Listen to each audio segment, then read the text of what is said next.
Elshinta News and Talk. Presiden Joko Widodo bertolak ke Dubai menghadiri KTT COP28. Harapan dunia terhadap COP28 sangat besar agar ada aksi global yang nyata untuk pembatasan kenaikan suhu dunia. Pemerintah Indonesia menegaskan komitmen nyata harus diperkuat, khususnya komitmen negara-negara maju untuk pendanaan iklim, utamanya dalam rangka mencapai target net zero emission.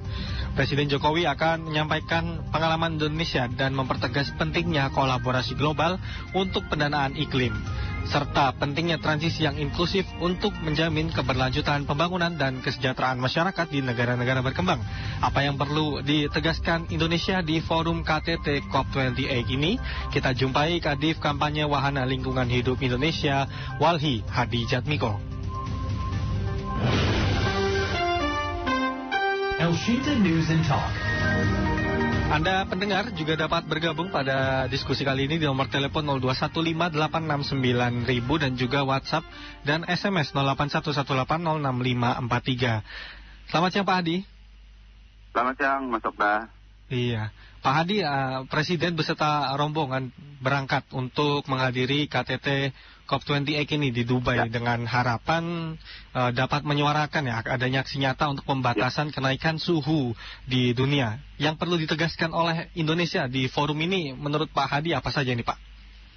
Ya, pertama kita tahu ya dari data Bank Dunia tahun 2021 itu menunjukkan Indonesia sebagai negara ketiga tertinggi yang terdampak terhadap krisis iklim, sehingga Indonesia seharusnya sudah menjadikan persoalan krisis iklim ataupun iklim ini menjadi fokus dalam program maupun kegiatan pembangunan ke depannya. Namun yang kita lihat bahwa masih setengah hati ya. Jadi apa yang dilakukan Indonesia dalam hal mengatasi krisis iklim ini masih setengah hati. Dan mengapa kami menyebut setengah hati? Karena dalam hal kebijakan yang dikeluarkan itu tidak menunjukkan komitmen yang kuat terkait dengan pengurangan emisi. Misalnya soal terkait dengan masih terdapatnya program-program yang merupakan solusi palsu dalam persoalan iklim. Contoh misalnya terkait dengan pembangunan PLTU sumber energi dari fosil dan juga pembangunan PLTU kaptif yang masih diberikan ruang untuk dibangun selain persoalan-persoalan misalnya dalam hal mengatasi menurunkan emisi itu dengan solusi palsu misalnya terkait dengan ekosistem mobil listrik dan lainnya. Nah di sisi lain misalnya belum ada kebijakan yang memperkuat untuk memberi terkait dengan adaptasi dan mendorong misalnya terkait dengan loss and damage. Pemerintah Indonesia hanya misalnya selalu mendorong misalnya kolaborasi pendanaan dalam mengatasi persoalan iklim, namun tadi bahwa belum pada menyentuh apa yang harus yang konkret yang harus dilakukan. Salah satunya adalah menghentikan terkait dengan solusi-solusi palsu dalam persoalan menekan laju emisi dunia khususnya di Indonesia. Berarti terkait dengan fokus kolaborasi pendanaan ini sebenarnya bukan harus dijadikan langkah utama ya dalam Indonesia menyuarakan aksinya di KTT COP28, tapi lebih ke langkah konkret seperti tadi yang Bapak sebutkan itu ya Pak. Ya, misalnya mengerti ya tadi bahwa kolaborasi itu menjadi penting dan dukungan pendanaan itu menjadi penting. Namun kan dalam implementasinya misalnya di pertemuan di Bali yang beberapa waktu lalu sampai saat ini kan belum ada kejelasan, dan malah kita melihat misalnya terkait dengan mendorong adanya dana untuk mengatasi kerusakan dan kerugian itu ternyata skemanya itu banyak pinjaman atau hutang melalui misalnya penyalurannya di Bank Dunia. Itu juga menjadi satu persoalan ya. Indonesia sebagai negara yang memiliki bargaining yang tinggi terkait dengan penurunan emisi, tetapi malah persoalan-persoalan pendanaan, bantuan-bantuan pendanaan itu malah diberikan oleh negara-negara negara-negara yang negara-negara lain itu melalui skema hutang dan lainnya. Begitu. Nah di hal lain misalnya pentingnya asistensi dari negara-negara dari negara atau dari pemerintah terkait dengan komunitas yang terdampak terkait dengan krisis iklim itu masih sangat minim ya dilakukan, dan juga terkait dengan target phasing out fossil fuel ya yang sampai saat ini kami melihat masih mengulur-ngulur waktu tanpa ada ketegasan. Misalnya tadi bahwa betul Presiden mengeluarkan satu kebijakan terkait dengan pensiunan dini PLTU batu bara, tetapi masih membuka ruang untuk misalnya pembangunan PLTU baru captive ya, yang misalnya banyak terjadi pembangunannya di Sulawesi itu masih terjadi. Selain itu pensiunan dini itu juga mempunyai syarat-syarat yang menurut kami itu masih memberi ruang terkait dengan meningkatnya emisi karbon di Indonesia. Berarti terkait dengan masih adanya PLTU yang baru dibangun ini, berarti sebenarnya gerak pemerintah untuk mencapai net zero emission ini masih gerak di tempat atau seperti apa ini Pak Hadi? Masih, ya kita melihat masih gerak di tempat, itu kan salah satu indikator ya. Belum lagi misalnya terkait dengan masih banyaknya kebijakan yang dalam hal membuka ruang untuk pembukaan lahan baru. Misalnya contoh terkait dengan pemutihan perkebunan sawit di dalam kawasan hutan yang mencapai 3,3 juta hektar ya. Terus juga program pemulihan terkait dengan lingkungan hidup, sosial dan ekonomi masyarakat itu belum terlihat jelas. Nah jadi sehingga menyimpulkan bahwa kebijakan Presiden Jokowi terkait dengan untuk menargetkan menurunkan emisi itu masih sebatas ada omong kosong karena belum diikuti dan kebijakan yang kuat. Apa yang membuat pemerintah dari Walhi melihat ini belum melakukan solusi konkret yang mungkin tadi sempat disebutkan oleh Pak Hadi? Ya, satu terkait dengan ya masih memandang terkait dengan ekonomi, ingin menyelamatkan ekonomi. Padahal kita ketahui bahwa dengan krisis iklim yang terjadi, maka Indonesia itu akan kehilangan akan mengalami kerugian yang sangat besar akibat dari minimnya mengatasi dalam persoalan krisis iklim. Jadi pembangunan itu masih menjadi ekonomi masih menjadi prioritas, dan pembangunan yang serampangan yang tidak memperdulikan persoalan lingkungan hidup, sosial maupun masyarakat itu masih menjadi tujuan dari pembangunan yang ada di Indonesia saat ini gitu. Dan langkah yang harus dilakukan saat ini ya, segera mungkin agar pemerintah Indonesia dapat mewujudkan ya cita-cita net zero emission 2060. Dari Walhi melihatnya seperti apa ini Pak?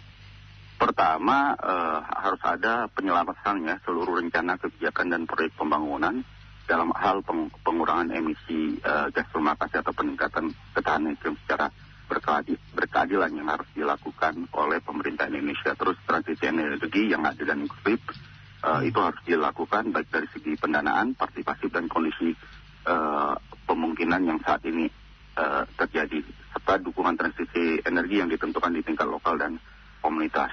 Terus juga penting yang tadi menjawab persoalan pemulihan lingkungan, bahwa ada program perlindungan dan pemulihan ekosistem seperti hutan, gambut dan pesisir maupun laut itu harus menjadi program utama minimal 5 tahun ke depannya. Selain bahwa ya terkait dengan adaptasi dan mitigasi, pemerintah Indonesia harus segera bersiap-siap mengatasi bencana-bencana iklim yang akan terjadi, karena kita ketahui bahwa jika kita gagal dalam mengatasi persoalan iklim sampai tahun 2030, maka itu secara tidak langsung kita nyatakan bahwa Indonesia telah terlambat dalam mengatasi atau mencegah bencana iklim yang lebih besar terjadi di Indonesia. Berarti memang checkpoint pertamanya adalah di tahun 2030. Ini didasarkan atas apa saja ini, Pak Adi? Ya, ini dari hasil penelitian yang dilakukan oleh banyak ini ya, seperti IPCC yang menyebutkan bahwa kalau Indonesia atau 2020 atau 10 tahun ke depan dari 2020 sampai 2030 adalah kesempatan terakhir kita dalam bertindak untuk mengatasi persoalan iklim. Dan di hal lain dalam hal itu tidak hanya mengurangi terkait dengan emisi gas rumah kaca, kita juga sebenarnya untuk mengatasi persoalan itu adalah meningkatkan kapasitas masyarakat dalam melakukan mitigasi dan adaptasi. Selain bahwa soal mendorong negara-negara maju untuk memastikan bahwa pendanaan loss and damage yang loss and damage itu segera direalisasikan dan itu bukan berkonsep pada hutang luar negeri, karena yang kami dapat informasi bahwa loss and damage, dana untuk loss and damage yang dinegosiasikan selama ini itu misalnya sudah disetujui, namun penyalurannya itu melewat Bank Dunia. Yang kita tahu bahwa Bank Dunia kita tahu sejarahnya Bank Dunia ini hanya sangat buruk karena menjadikan pendanaan dari Bank Dunia ini malah selama ini sebagai alat untuk melakukan perusakan terhadap lingkungan hidup dan selalu mekanisme atau sistemnya adalah hutang. Nah, ini yang menurut kita bahwa keadilan tidak ada keadilan terkait dengan skema-skema yang seperti ini. Berarti dengan kata lain, jika masih mengandalkan dana dari Bank Dunia terkait dengan independensi kita untuk terus melakukan pemulihan terhadap iklim ini masih kurang ya, Pak? Itu masih kurang, dan itu hanya akan menjebak kita pada hutang-hutang baru, judulnya adalah hutang iklim. Nah, padahal tadi bahwa pendanaan loss and damage dan juga pendanaan terkait dengan untuk menurunkan emisi dan lainnya itu harusnya itu lebih terbuka dan bukan dikelola oleh salah satu lembaga yang selama ini kita ketahui bahwa sejarahnya sangat buruk dalam hal melindungi lingkungan hidup. Nah, seharusnya bahwa pendanaan bantuan dari negara-negara maju maupun pendanaan dari negara-negara maju untuk mengatasi kerusakan dan juga kerugian yang dialami oleh masyarakat sebagai korban dari krisis iklim akibat dari aktivitas yang dilakukan oleh negara-negara maju, itu harusnya pendanaannya harus terbuka dan bisa diakses oleh semua pihak, khususnya masyarakat yang terdampak. Seperti itu. Ya, pendanaan seperti apa, Pak, yang seharusnya dapat ideal untuk dapat membantu menyelamatkan kualitas ataupun iklim di dunia ini, Pak? Ya, pendanaan itu harusnya dari negara-negara maju dapat langsung, misalnya langsung diberikan kepada negara dan dapat langsung diakses oleh masyarakat sebagai atau komunitas yang selama ini menjadi korban. Misalnya contoh terkait dengan Pulau Pari ya, Mas, ya, yang kita ketahui saat ini kami sedang mendampingi masyarakat Pulau Pari untuk melakukan gugatan iklim di Swiss terhadap satu perusahaan perusahaan Holcim yang kita gugat atas aktivitasnya menyebabkan terjadinya kenaikan emisi dan menyebabkan terjadinya krisis iklim yang berdampak terhadap Pulau Pari. Nah, seharusnya pendanaan terkait dengan untuk loss and damage yang disetujui oleh negara-negara maju itu tidak melalui Bank Dunia, tetapi itu langsung diberikan ke negara dan negara langsung memberikan kepada komunitas-komunitas yang terdampak terhadap krisis iklim, baik itu dalam hal kegiatannya adalah pemulihan lingkungan atau menjaga lingkungannya ataupun misalnya mengganti kerugian-kerugian ekonomi yang dirasakan oleh masyarakat selama ini yang menjadi korban dari krisis iklim. Baik. Iya, Pak Hadi, kami undang pendengar dulu ya sebelum kita melanjutkan diskusi kita. Kita saat ini sedang bersama dengan Kadif Kampanye Wahana Lingkungan Hidup Indonesia, Hadi Djatmiko, untuk membahas terkait dengan upaya-upaya yang perlu dilakukan oleh Indonesia di forum KTT COP28. Dan juga bagi Anda pendengar juga dapat bergabung pada diskusi kali ini, nomor telepon 0215869.000 ataupun di WhatsApp dan juga di pesan singkat 0811806543. Iya, Pak Hadi, kembali lagi tadi terkait dengan pola pendanaan ya. Berarti memang seharusnya dari negara-negara maju ini langsung ya melakukan pendanaan ke negara yang berdampak. Tapi apa yang menyebabkan kenapa masih Bank Dunia ini yang mengambil peran terkait dengan pendanaan ini, Pak? Nah, itu yang kita sedang membaca ya skenarionya, artinya bahwa apa yang kami melihat bahwa negara-negara yang maju ini tidak sepenuhnya bertanggung jawab terkait dengan apa aktivitas ataupun apa yang dia lakukan selama ini yang berdampak terhadap perubahan iklim ataupun krisis iklim ya.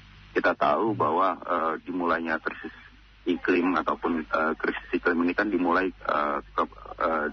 setelah misalnya masa industri ya, yang itu banyak disumbang, emisi itu banyak disumbang oleh negara-negara maju. Nah, seharusnya negara-negara maju tersebut itu bertanggung jawab terkait dengan atas aktivitasnya bertanggung jawab kepada korban-korban dari krisis iklim. Nah, asumsi kita mereka itu belum mengakui bahwa apa yang mereka lakukan selama ini itu adalah berdampak terhadap masyarakat, bukan di negara mereka, tetapi sudah lintas negara. Nah, itu yang kami lihat bahwa mereka belum mau bertanggung jawab atas apa yang dilakukannya selama ini, sehingga skema yang mereka buat adalah skema yang mereka buat untuk pendanaan terkait dengan iklim maupun pemulihan atas kerusakan dan pemulihan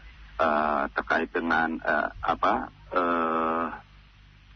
kerusakan maupun kerugian yang dilakukan masyarakat itu menjadi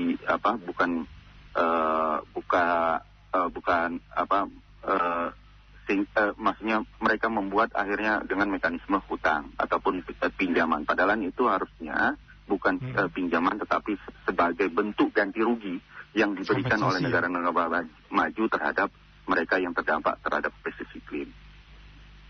Iya, berarti memang sebenarnya dari Wali sendiri melihat masih melempar tanggung jawab ya dari negara-negara maju ini untuk memulihkan lagi dampak dari krisis iklim yang khususnya di negara-negara berkembang seperti yang ada di Indonesia ini ya, Pak? Ya, betul. Iya. Kemudian kembali lagi, Pak, terkait tadi dengan checkpoint pertama di tahun 2030 ini ini 6 tahun lagi nih kurang lebihnya kan.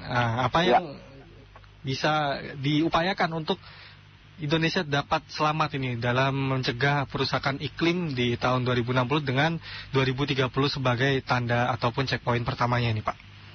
Ya, pertama Mas, yang kami lihat bahwa Walhi sekarang ini mendorong ya adanya undang-undang keadilan iklim ya, undang-undang keadilan iklim yang harapannya itu bisa segera diakomodir oleh pemerintah ke depannya. Kita tahu bahwa nanti 2024 kita akan berganti kepemimpinan, berganti pemerintah, itu menjadi mandat utama yang kami inginkan itu dibuat oleh pemerintahan baru saat ini ke depan. Terus kedua, ada banyak hal yang harus dilakukan oleh pemerintah Indonesia. Satu, memastikan bahwa memperkuat terkait dengan memperkuat ambisi NDC Indonesia sesuai dengan PPI 1,5 derajat. Artinya Indonesia harus memastikan bahwa membuat program jalan untuk agar emisi yang dunia itu tidak melebihi 1,5 derajat Celcius. Terus transisi energi itu harus segera dilakukan secara adil dan inklusif ya, baik itu dari segi pendanaan, partisipasi, kondisi pemungkin dan akses sumber daya ya yang harus dilakukan. Terus tadi harus mengakui terkait dan hak-hak masyarakat adat, petani dan masyarakat lokal. Terus juga kami juga misalnya mendorong untuk agar Indonesia tetap pada jalur 1,5 derajat Celcius, di bawah 1,5 derajat Celcius adalah dengan mengalihkan aliran pendanaan sektor-sektor yang intensif seperti emisi ke sektor-sektor yang berfokus pada pemulihan dan restorasi lingkungan. Mungkin itu yang juga selain bahwa satu tadi yang sudah saya sebutkan terkait Indonesia harus bersiap untuk mengantisipasi bencana iklim yang terjadi di 10 tahun di 6 tahun ke depan, dengan memastikan bahwa satu memberikan pengetahuan yang memadai kepada masyarakat dalam hal mitigasi dan adaptasi, terus juga memastikan bahwa kapasitas masyarakat dalam hal khususnya beradaptasi terkait dengan krisis iklim itu menjadi satu hal yang dilakukan prioritas. Karena kalau tidak, maka korban nyawa, kerugian ekonomi dan lainnya itu akan semakin meningkat, dan itu akan secara langsung akan merugikan ekonomi negara yang menjadi perekonomian negara yang selama ini selalu menjadi jualan oleh pemerintah ketika tidak mau berbuat untuk menurunkan emisi ataupun menghapus program-program yang selama ini menjadi penyebab kenaikan suhu bumi. Iya, kami sebelumnya juga sudah menampung beberapa pesan dari pendengar. Ya. Saya bacakan dahulu. Ini ada dari Pak Doni. Pasti kita dukung pembatasan kenaikan suhu. Jokowi Presiden dengan inisiatif bagus, dan Indonesia hutan tropis baik yang perlu dijaga. Kemudian ada Pak Denny Suhartono. Indonesia harus menegaskan kepada negara-negara maju agar COP28 dapat menghasilkan hasil nyata dalam pembatasan kenaikan suhu global. Ini mengutip dari pesannya Pak Jokowi ya. Komitmen nyata harus diperkuat, khususnya komitmen negara-negara maju untuk pendanaan iklim, utamanya dalam rangka mencapai target net zero emission. Tapi kembali lagi Pak, untuk saat ini upaya yang sudah dilakukan oleh pemerintah Indonesia sendiri, apakah dari Wali melihat ada yang sudah cukup efisien untuk menekan emisi, Pak Adi? Ya, kalau secara ini tadi seperti yang kami sampaikan, ada beberapa masih setengah hati semua ya Mas masih pada tahap tema. Misalnya kita sangat senang waktu misalnya Jokowi membuat perpres terkait pemiskinan dini, tetapi ketika kita baca pada isi dari perpres tersebut ternyata jauh dari keinginan masyarakat ya. Misalnya ternyata isinya masih memberikan ruang kepada pembangunan pembangkit listrik tenaga fosil di captive atau di pabrik hilirisasi yang dilakukan begitu. Terus itu yang kita bilang bahwa masih setengah hati terkait dengan perlindungan kawasan hutan maupun lahan. Misalnya kita waktu awal tahun 2021 ya, ketika Jokowi menyatakan bahwa akan mencabut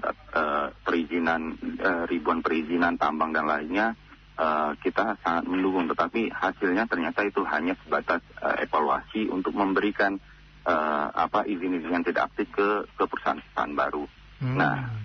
Terus juga terkait dengan program yang nyata saat ini yang sangat bertentangan adalah misalnya untuk mengatasi krisis iklim itu akan berdampak terkait dengan krisis pangan. Dijawab dengan program-program purchase yang itu malah membuka lahan baru dan itu akan berdampak terhadap lingkungan hidup yang pasti akan berdampak terhadap kenaikan emisi.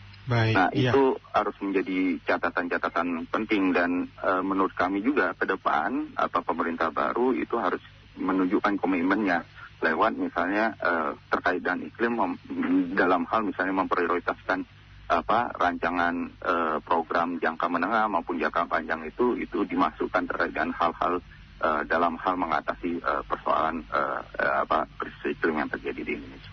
Iya Pak Hadi, sebelumnya kita libatkan pendengar, sudah ada yang bergabung ini. Ada Pak Frans di Tangerang. Selamat siang Pak Frans. Selamat siang. Iya, selamat siang Pak. Iya. Ya, selamat siang. Langsung saja Bapak.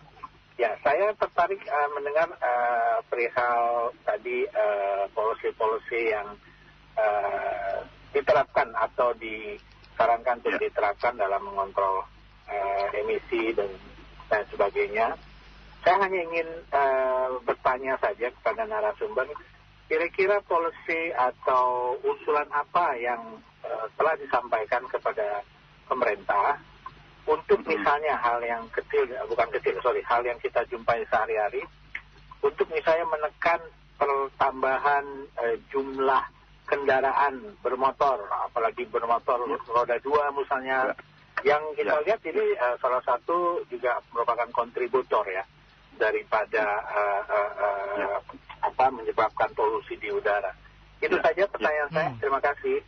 Iya, terima kasih Pak Frans. Satu lagi, nih Pak Hadi, ada Pak Kodai dari Kemayoran. Selamat siang Pak Kodai. Ya, selamat siang. Ya, silakan. Ya, jadi gini, kalau kita ngomong untuk memperbaiki suhu muka bumi dan polusi udara, mohon maaf aja pemerintah sendiri kayak nggak serius, kayak cuma ngomong doang. Ya buktinya apa? Pembangkit listrik kita masih pakai batu bara. Dan juga mohon maaf, karena ini kan melibatkan, saya nggak mau sebut namanya, nanti dianggap saya menyerang kampanye tertentu gitu kan. Pejabat-pejabat kita yang bermain di tambang masih banyak, batu bara juga masih banyak. Jadi kalau kita mau mengharapkan ada perubahan atau gimana ya, agak sulit juga. Apa iya mampu gitu loh. Ini kan sangat paradoks sekali gitu. Yang namanya kita mau alih ke listrik gitu kan, kendaraan listrik. Sayangnya kok semua yang ada kontribusi ke listrik itu kok udah diambil duluan oleh asing. Akhirnya mohon maaf, perekonomian kita juga dimanfaatkan oleh asing juga. Mohon maaf, kayak nikel kita dibawa ke Cina gitu kan. Nah ini sangat gimana ya, kayak miris sekali gitu loh. Kayak main-main gitu loh, pemerintah tuh kayak main-main, sehingga ada rakyat yang curiga, ini mah bisnis. Padahal memang ada hubungannya ke bisnis juga, tapi kita juga pengen mengurangi polusi gitu loh. Nah inilah yang harus kita benahi gitu kan, terutama para pejabat-pejabat dan anggota DPR yang bermain di pertambangan, lalu alih fungsi hutan. Ini juga membuat bumi juga makin panas. Lihat deh, hutan kita di Kalimantan makin gundul gitu loh. Saya ketawa aja bilang, kebakaran hutan menurun. Ya memang kebakaran hutan menurun karena hutannya juga menurun gitu loh. Saya ketawa yang kayak gitu-gitu. Jadi gimana ya, kita mau teriak kayaknya sulit juga gitu ya, kayak nggak didengerin gitu loh Pak. Ya mudah-mudahan rakyat makin pinter deh ke depannya deh. Jadi kita nggak cuma teriak doang, ada kontrak politik gitu loh, fakta integritas gitu loh. Kalau enggak, janji-janji doang. Ntar ketika dia jadi gitu lagi, orang kiri kanannya mereka bermain di pertambangan kok. Gitu Pak, terima kasih ya. Selamat siang. Baik. Selamat siang Pak Kodai. Ternyata masih ada satu lagi nih Pak, nanti 3 pendengar langsung tanggapi ya Pak. Ada Pak Dadi di Tangerang, silakan Pak Dadi, selamat siang. Selamat siang Mas. Saya mau mengomutari begini, kita tuh sebetulnya harus waspada lah. Saya dengar katanya Amerika mengeluarkan dana yang besar ya untuk membantu ini loh, mengurai polusi udara, tapi kita harus nyuntik mati pembangkit listrik tenaga batu bara. Nah kita waspada loh, ini sudah berapa itu ya? Sudah puluhan kan itu yang sudah diberhentikan kan? Kita harus waspada. Belum ada Pak. Nah, soalnya begini, kita sendiri ini kan masih menggunakan batu bara kan masih banyak, gitu loh. Jadi kita waspada, kita jangan senang digelontorkan dana aja dari Amerika segitu banyak. Itu politik kalau menurut saya, rakyat harus waspada. Karena begini Pak narasumber, apakah kita sudah siap? Tidak semudah itu loh mengganti tenaga, misalnya pakai matahari, yaitu pakai panel-panel itu biayanya kan nggak kecil, ya kan? Yang bisa diandalkan itu kalau menurut saya adalah panas bumi. Panas bumi itu tidak terpengaruh oleh cuaca apapun, gitu loh. sama dengan batu bara yang tidak terkendala, cuman kalau batu bara kan polusi. Kalau panas bumi ini saya setuju sekali di banyak istilahnya daerah-daerah yang ditimbulkan untuk dibangkitkan untuk tenaga panas bumi ini gitu loh. Jadi kita harus hati-hati, jangan batu bara langsung suntik mati. Kalau kita mengandalkan panel-panel ini, panel kan kalau pas matahari ada, emang itu listriknya bisa disimpan di baterai, ya kan? Emang tahan lama. Kita tuh masih perlu banyak. Mestinya kita jangan terlalu ngikutin asing lah. Kita harus punya pemikiran sendiri lah. Yang paling setuju itulah panas bumi yang kita istilahnya suatu saat kita tidak akan kekurangan gitu loh. Tapi kalau kandelin panel itu biayanya sekarang panel memang buatan Indonesia. Sebanyak itu panel-panel itu kan dari luar semua. Bisnis lagi kan itu. Nah kita harus waspada. Narasumber saya mau cuma menyampaikan, kita harus hati-hati kita dengan tunduk dengan negara-negara lain untuk pembersihan udara ini. Tapi saya setuju, pertama-tama gerakkan panas bumi, tapi kurangi kendaraan yang istilahnya pembuatan mobil-mobil bertenaga fosil ya, bensin ya? Fosil, nah itu gitu loh, saya setuju listrik jalan, tapi pembangkit listrik tenaga batu bara jangan dimatiin dulu lah, kurangi sedikit-sedikit gitu loh maksud saya. Soalnya kan masalahnya kalau kita nanti panel terlalu banyak, begitu musimnya hujan terus kita kewalahan ini. Itu aja pesan saya. Terima kasih. Terima kasih Pak Dadi. 3 pendengar tadi ditanggapi, silakan Pak Hadi. Ya, pertama terkait yang Pak yang di awal tadi terkait dalam hal membatasi kendaraannya itu harus menjadi penting. Satu adalah pengembangan terkait dengan transportasi publik yang ramah dan berkeadilan dan murah. Itu yang menjadi penting, karena selama ini yang konsep yang dibangun oleh pemerintah itu adalah dalam hal mengatasi kemacetan itu memanjangkan atau memperluas jalan. Nah, padahal persoalannya adalah akar persoalannya adalah kendaraan yang menumpuk. Nah, itu yang harus dibatasi segera di kota-kota besar. Di hal lain bahwa pembangunan kendaraan listrik itu bukan dikembangkan untuk kendaraan pribadi, harusnya itu harus dialihkan untuk pengembangan kendaraan listrik untuk transportasi publik. Itu yang menjadi penting. Jadi bukan kepada personal, sehingga pilihan-pilihan orang untuk berpindah dari satu wilayah ke wilayah lain itu banyak pilihannya. Itu salah satunya adalah perbaiki transportasi publiknya sehingga orang akan berpindah kepada transportasi publik. Begitu. Itu yang menjadi penting. Nah, pertanyaan 2 dan 3 mungkin saya bisa langsung. Sebenarnya pertanyaan ketiga itu juga bisa dijawab oleh pertanyaan Bapak ya, Pak Fran ya, yang bertanya, yang memberikan pernyataan ataupun pandangannya. Satu Pak, yang terkait dengan transisi energi itu sampai saat ini belum ada yang dilakukan pensiun terkait dan PLTU ya, pembangkit listrik tenaga fosil, belum ada yang dilakukan sampai dengan saat ini. Nah, dalam hal mengganti terkait dengan pembangkit listrik tenaga fosil itu yang kita sebut transisi energi. Jadi tidak semuanya itu langsung misalnya dimatikan, tapi dibangun ada proses atau step-step yang harus dilakukan, misalnya penggantian pembangunan pembangkit listrik yang tenaga surya ataupun tenaga bayu atau yang lainnya itu dikembangkan dan itu tidak disentralisasikan. Mengapa kita bilang tidak boleh disentralisasikan? Karena satu, bahwa Indonesia itu negara kepulauan. Nah, kalau itu disentralisasikan, maka itu akan membutuhkan pendanaan yang lebih besar dan membutuhkan infrastruktur yang lebih besar. Maka dibangunlah desentralisasi dengan melihat sumber daya yang ada di wilayah tersebut. Misalnya di satu kepulauan, dia misalnya dianalisis bahwa ke sumber paling besar itu adalah tenaga matahari, maka itu dibangun tenaga matahari. Kalau ada tenaga air, misalnya tenaga air, nah itu dibangun tenaga air. Jadi tidak juga ada pemertaan dalam hal transisi energi itu, dia tidak juga langsung mau bahwa mematikan itu akan kolaps. Makanya dan juga di hal lain itu akan menyebabkan misalnya terjadinya kekacauan ya, misalnya buruh akan segera akan dipensiun dini dan lainnya. Nah, proses-proses itu sudah ada step-stepnya dan itu banyak negara-negara yang bisa kita jadikan contoh untuk belajar untuk melakukan transisi energi. Dan di hal lain, ini bukan soal asing dan persoalan asing ataupun agenda-agenda asing. Ini adalah menjadi kebutuhan.